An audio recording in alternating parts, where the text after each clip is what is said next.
Você está assistindo a este vídeo em um computador, celular ou tablet. Talvez no trabalho, talvez em casa, talvez agora mesmo, antes de dormir. Mas pare por um instante. Você já parou para pensar quem inventou o computador? Ou qual foi o primeiro computador criado? A maioria das pessoas responde sem hesitar. Foi o ENIAC, em 1946. Essa resposta aparece em livros, em aulas de história, em documentários. Mas aqui vai a verdade desconfortável. Se essa foi a sua resposta, sinto informar. Você foi enganado, não porque alguém mentiu diretamente para você, mas porque a história que nos contaram foi simplificada demais. E quando uma história é simplificada demais, algo quase sempre fica escondido. Durante décadas aprendemos uma versão limpa, uma versão conveniente, uma versão que cabia em uma linha do tempo bonita. Mas o nascimento do computador não foi bonito. Foi caótico, foi secreto e foi moldado pela guerra. Enquanto milhões de soldados morriam nos campos de batalha da Segunda Guerra Mundial, outra guerra acontecia longe das câmeras. Uma guerra invisível, uma guerra de cálculos, de códigos indecifráveis, de mensagens criptografadas e decisões tomadas em salas fechadas. Nessa guerra, quem calculasse mais rápido vencia. E é aqui que a história começa a ficar estranha, porque não existe um único computador disputando esse título. Existem três máquinas, 3 países, 3 narrativas completamente diferentes, todas criadas com o mesmo objetivo: vencer uma guerra.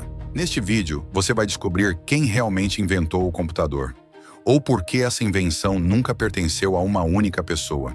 E prepare-se, porque essa história envolve nazistas que ignoraram uma revolução, britânicos que esconderam a verdade por 30 anos, americanos que ficaram com o crédito, um gênio que foi destruído pelo próprio país e mulheres que fizeram tudo funcionar, mas foram apagadas da história. Isso não é apenas sobre tecnologia, é sobre poder, controle e sobre quem decide o que o mundo vai lembrar. Bem-vindo ao Código Oculto.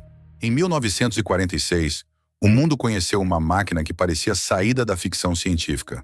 O ENIAC, Electronic Numerical Integrator and Computer. Ele não cabia em uma sala comum. Na verdade, ocupava um espaço maior do que muitas casas. Pesava mais de 30 toneladas. Tinha cerca de 18 mil válvulas eletrônicas. E consumia tanta energia que, segundo relatos da época, as luzes do prédio chegavam a piscar quando ele era ligado. O calor gerado era tão intenso que a sala precisava de ventilação constante para evitar falhas no sistema. Quando foi apresentado ao público, o impacto foi imediato. Jornais americanos estamparam manchetes chamando o ENIAC de o cérebro eletrônico. Pela primeira vez, uma máquina parecia capaz de pensar. O ENIAC conseguia realizar cerca de 5 mil cálculos por segundo. Hoje isso parece pouco, mas em 1946 era algo simplesmente absurdo. Para comparação, um cálculo balístico que antes levava dias para ser feito manualmente agora podia ser resolvido em menos de 1 minuto. Mas havia um detalhe curioso. O ENIAC não tinha tela, não tinha teclado e não tinha memória como conhecemos hoje. Para programá-lo, era preciso literalmente caminhar ao redor da máquina, conectando cabos, girando chaves e ajustando painéis gigantes. Um único erro de conexão podia inutilizar horas de trabalho. O ENIAC foi desenvolvido na Universidade da Pensilvânia pelos cientistas John Presper Eckert e John Mauchly, e rapidamente uma narrativa foi criada, a de que os Estados Unidos haviam inventado o primeiro computador do mundo. Essa versão se espalhou por livros, escolas e documentários. Durante décadas, ninguém questionou. Mas havia um detalhe inconveniente que quase nunca era mencionado. O ENIAC não era um computador de uso geral como imaginamos hoje. Cada novo problema exigia uma reconfiguração completa, quase como desmontar e montar a máquina novamente. Além disso, quando ele foi apresentado ao público em 1946, ele já estava tecnicamente defasado. Enquanto fotógrafos registravam a invenção do futuro, outros computadores já tinham existido. Alguns em segredo, outros destruídos pela guerra. Mas isso não aparecia nas manchetes. porque naquele momento, o mundo precisava de um vencedor. E os Estados Unidos estavam prontos para assumir esse papel.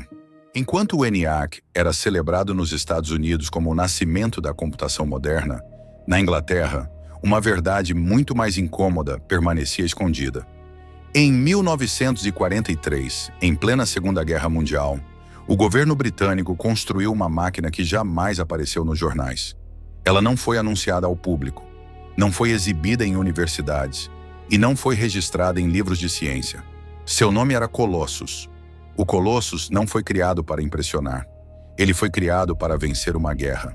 Naquela época, o alto comando nazista utilizava uma máquina de criptografia chamada Lorentz, ainda mais complexa que a famosa Enigma. As mensagens protegidas pela Lorentz controlavam tropas, movimentavam exércitos e decidiam ataques em larga escala. Decifrá-las à mão era praticamente impossível. Era como tentar resolver milhões de quebra-cabeças ao mesmo tempo, todos mudando a cada mensagem. Foi por isso que, em Bletchley Park, uma mansão isolada no interior da Inglaterra, cientistas e engenheiros passaram a trabalhar em absoluto sigilo. Ali, ninguém podia comentar o que fazia. Cartas eram censuradas, conversas eram monitoradas. Alguns funcionários sequer sabiam no que os colegas da sala ao lado estavam trabalhando. Foi nesse ambiente que o Colossus entrou em operação.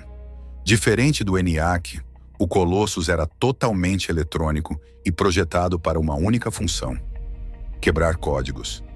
Ele analisava padrões em mensagens interceptadas, testava combinações em altíssima velocidade e eliminava possibilidades que levariam humanos semanas para descartar. Em poucas horas, o Colossus fazia cálculos que levariam meses para serem feitos manualmente. Graças a ele, os aliados passaram a ler comunicações secretas nazistas quase em tempo real. Isso permitiu antecipar ataques, proteger comboios no Atlântico e planejar operações militares com vantagem estratégica. Segundo declarações posteriores, o trabalho feito em Bletchley Park encurtou a guerra em pelo menos 2 anos. Isso significa milhões de vidas salvas. Mas aqui está a parte mais perturbadora. Quando a guerra terminou, o Colossus simplesmente desapareceu. Por ordem direta do governo britânico, as máquinas foram desmontadas, os projetos destruídos e os documentos queimados. Os cientistas que trabalharam no Colossus foram obrigados a assinar termos de sigilo vitalícios. Falar sobre a máquina era considerado traição. Durante mais de 30 anos, o mundo inteiro acreditou que o ENIAC havia sido o primeiro computador eletrônico da história. Não porque fosse verdade, mas porque a verdade estava trancada em cofres do governo britânico. Somente na década de 1970, quando os arquivos começaram a ser desclassificados, o nome Colossus veio à tona. Para muitos historiadores foi um choque, porque naquele momento ficou claro que a história da computação havia sido escrita de forma incompleta, e deliberadamente incompleta. Mas a revelação do Colossus não encerrava o mistério. Na verdade, ela apenas levantava uma pergunta ainda mais desconfortável. Se os britânicos esconderam o Colossus e os americanos celebraram o ENIAC, o que mais havia sido apagado? E é aí que a história nos leva para um apartamento em Berlim. Berlim, 1941. Enquanto bombas caíam sobre a Alemanha, sirenes ecoavam pelas ruas e a guerra avançava pela Europa, um engenheiro trabalhava em silêncio dentro de um pequeno apartamento. Seu nome era Konrad Zuse. Sem apoio do governo, sem laboratórios sofisticados e longe dos holofotes, Zuse construía algo que estava décadas à frente do seu tempo. Ali, em meio ao caos da guerra, ele deu forma a uma máquina revolucionária, o Z3. Diferente de tudo o que existia até então, o Z3 não era apenas uma calculadora avançada. Ele era uma máquina programável. Tecnicamente falando, o Z3 foi o primeiro computador programável e totalmente funcional da história. Ele utilizava sistema binário, zeros e uns, exatamente a mesma lógica usada pelos computadores modernos. O Z3 possuía memória, conseguia armazenar instruções e podia executar diferentes programas sem precisar ser reconstruído do zero. Tudo isso em 1941, 4 anos antes do ENIAC. E 2 anos antes do Colossus, construído em segredo na Inglaterra. Zuzi sabia que havia criado algo importante. Por isso, tentou apresentar sua máquina ao exército alemão. A ideia era simples: usar o Z3 para cálculos de engenharia e aviação militar. Mas a resposta foi inesperada. Os generais nazistas olharam para a máquina e acharam o projeto inútil. Eles não entenderam seu potencial. Preferiram investir em armas tradicionais, tanques e foguetes. O computador foi ignorado. Zuzi continuou trabalhando praticamente sozinho, enquanto a guerra se intensificava e Berlim se tornava alvo constante de bombardeios. Em 1945, durante um ataque aéreo aliado, o Z3 original foi completamente destruído. Não sobrou nada. O primeiro computador da história morreu sob bombas, antes mesmo que o mundo soubesse da sua existência. Zuzi sobreviveu à guerra. Anos depois, reconstruiu o Z3 a partir de esquemas e memórias. Mas o momento já havia passado. Como a máquina havia sido criada na Alemanha nazista e destruída antes do fim da guerra, sua contribuição foi convenientemente ignorada. Não era uma história confortável de contar. Para o mundo, era mais simples fingir que o Z3 nunca tivesse existido. Então agora temos 3 máquinas, 3 países, 3 histórias completamente diferentes. O Z3, criado em um apartamento sob bombardeios. O Colossus, mantido em segredo absoluto. E o ENIAC, apresentado ao público como vencedor. E nenhuma resposta simples. Mas por trás de todas essas máquinas, por trás de todos esses países, existia um nome. Existe um nome que conecta todas essas histórias. Um nome que aparece nos bastidores, antes das máquinas, antes das guerras, antes do reconhecimento. Alan Matheson Turing, em 1936, muito antes do ENIAC, antes do Colossus e antes até do Z3 existir, Turing publicou um artigo que mudaria tudo. Nesse trabalho, ele descreveu uma máquina teórica capaz de resolver qualquer problema lógico, desde que pudesse ser transformado em uma sequência de instruções simples. Hoje chamamos isso de máquina de Turing. Ela nunca foi construída fisicamente, mas se tornou a base conceitual de todos os computadores modernos. Durante a Segunda Guerra Mundial, Turing foi recrutado para trabalhar em Bletchley Park, onde ajudou a criar máquinas capazes de quebrar os códigos da criptografia nazista. Seu trabalho foi decisivo. Milhões de vidas foram salvas graças a cálculos feitos em silêncio, longe dos campos de batalha. Mas quando a guerra terminou, Turing não foi tratado como herói. Em 1952, ele foi acusado de homossexualidade, que na época era considerada crime na Inglaterra. Como punição, foi forçado a passar por um tratamento hormonal, uma forma de castração química. 2 anos depois, em 1954, Alan Turing foi encontrado morto em sua casa. Ao lado dele, uma maçã mordida. A versão oficial diz que foi suicídio. Outros acreditam que não.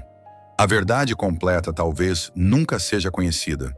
Somente décadas depois, o governo britânico reconheceu seu erro. Em 2013, Turing recebeu um perdão oficial. Tarde demais. Mas ele não foi o único apagado da história.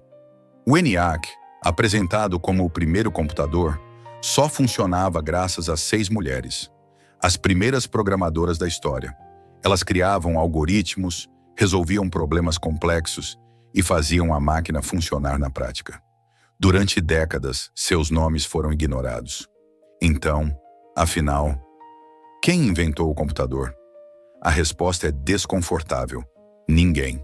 E todo mundo. O computador não nasceu de um único gênio, nem de um único país. Ele nasceu de guerras, de segredos, de ideias teóricas e de pessoas que a história tentou apagar. Porque quem controla a narrativa, controla a história. E quem controla a história, controla o futuro. Aqui é o código oculto, e a história real raramente é a versão oficial. Antes de sair, se inscreva no canal e ative o sininho. Assim você não perde nenhum dos próximos episódios do Código Oculto. Se essa história te surpreendeu, compartilhe este vídeo com alguém que ainda acredita na versão oficial. Porque algumas verdades só continuam escondidas enquanto ninguém fala sobre elas. Nos vemos nos códigos ocultos da história.